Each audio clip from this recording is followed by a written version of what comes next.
Okay, part two. There was a knock at the door. It's housekeeping. Anyway, so I'm in the industry now. I attend regular conferences at continuing education. Um, I would be a credible source if you were talking about something about the art of distilling, something like that.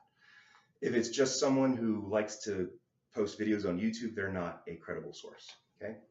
Um, so also on the end of the first page, going into the second page, it says the better speech, meaning the one that will earn an A, will adhere to the following requirements. So make sure that you read these and understand this. You have selected a topic that's unique, compelling, and focused. If it's an interest to you, you should make it an interest to somebody else. If you're way off topic, turning the informative speech into a demonstrative speech, that's not the purpose of the assignment. So if it doesn't fit those, then you're not going to get a grade.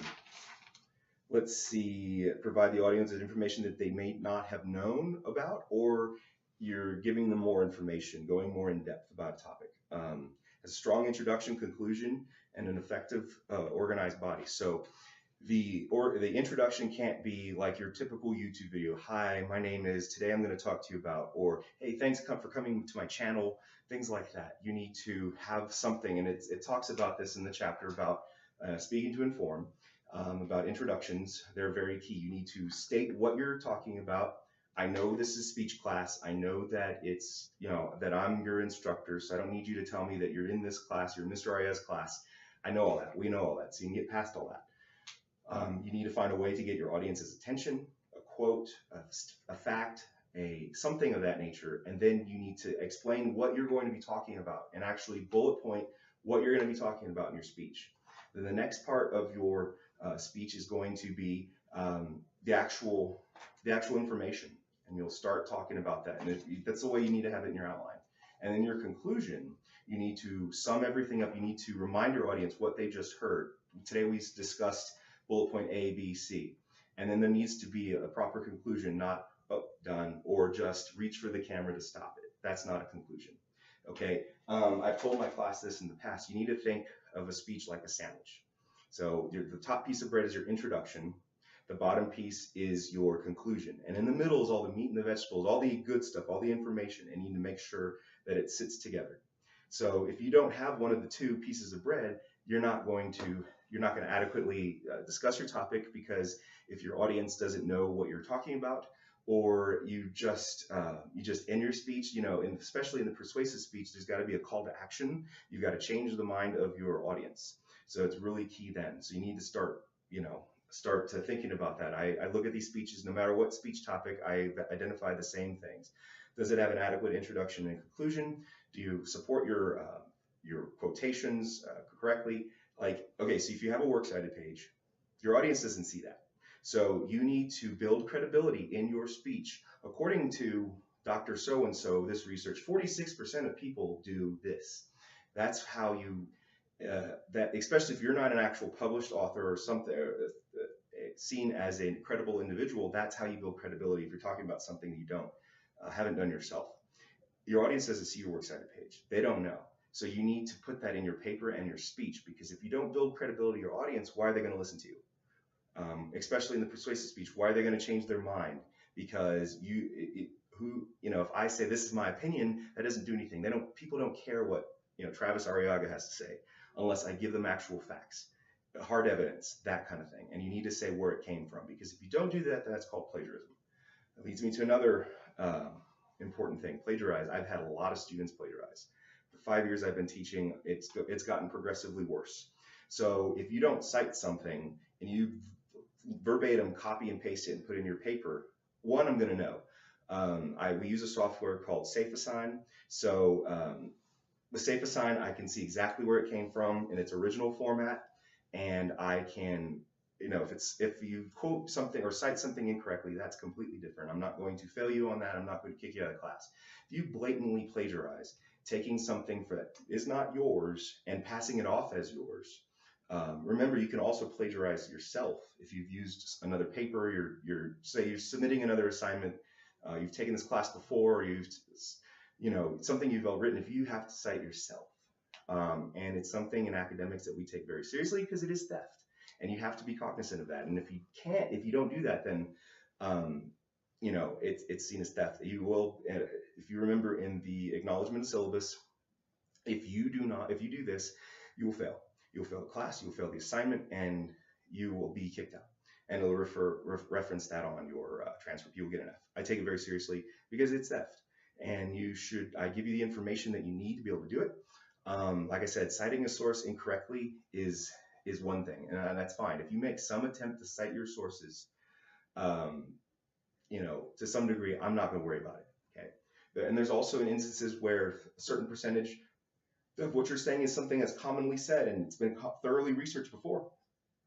If there's two sentences, you know, sentences in your paper or something that, you know, you can't say it any other way, you're talking about recipes or something like that, you know, I'll look into that. But if it's detailed information that's completely different than your own writing style, it's a huge red flag. So just please don't do it. I'm very serious about it.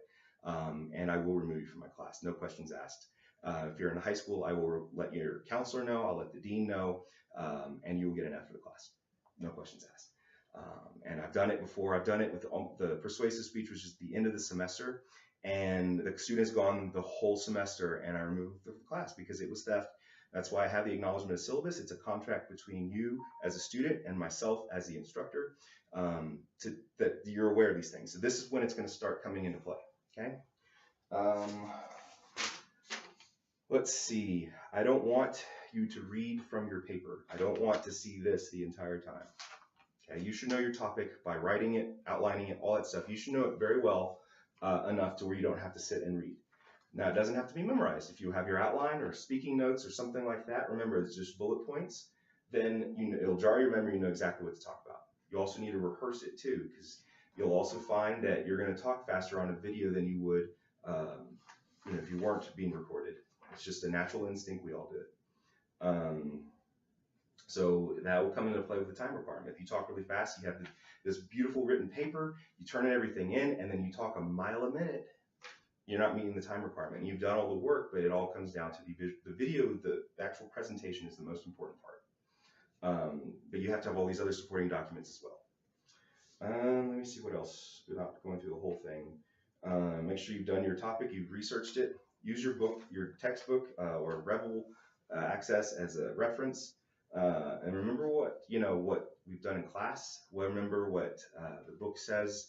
Use it as your guide. There's a lot of good information on it. Follow the instructions exactly as I've listed. If you have questions, let me know. Know that I'm not going to tell you what to talk about. I don't say yes and I don't say no. There's a few exceptions to the rule, but I will ask you, can you support your argument with credible research? And if you can't or you're not sure, then you might want to look at another topic. Hopefully you've already had a cemented topic since we only have a week left of this assignment. I wanted to do this video a lot sooner, but I've been ill and now traveling, so I took time out of my day to make sure I could do this. Plagiarism, we've talked a lot about that. So the rest is on this paper, but I mean, the instructions are 2 full pages long. I rewrite them every semester, just so I've written it to the point where I can't be any more clear about it. So make sure that you follow them or ask me questions. But that's really all I wanted to discuss about this. I've had a lot of the same questions, so hopefully hearing it from me versus reading it will I'm more of a visual learner. But if you have questions, email me. I'm here until I'm leaving Friday, so I'm here most of the week. And then, just please do not wait to the last minute to start this. Consequently, don't wait to the last minute to upload your video to YouTube. If you already know you have crappy internet, make sure you go somewhere where you can find better internet.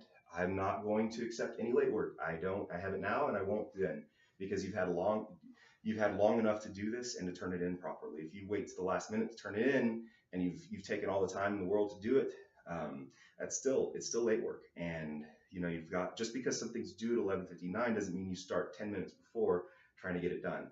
Like I've said before, I have the fastest internet in Vivo possible, and it still takes me about 15-20 minutes to upload a video to YouTube.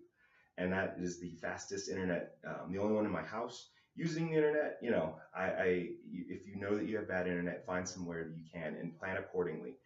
Turn it in the day before, because that way if you have any technical issues, you can work them out before the deadline. If it's after the deadline, I'm not gonna I'm very rigid about that, only because I'm in an industry. If I fail to pay my business taxes on time or submit my reports to the TABC or the federal government, I get fined, and that's just how the real world works, and that's how I run this class. So I'm very strict on my deadline policy, especially when you've had more time to complete your assignment than you normally have on the regular reading assignments.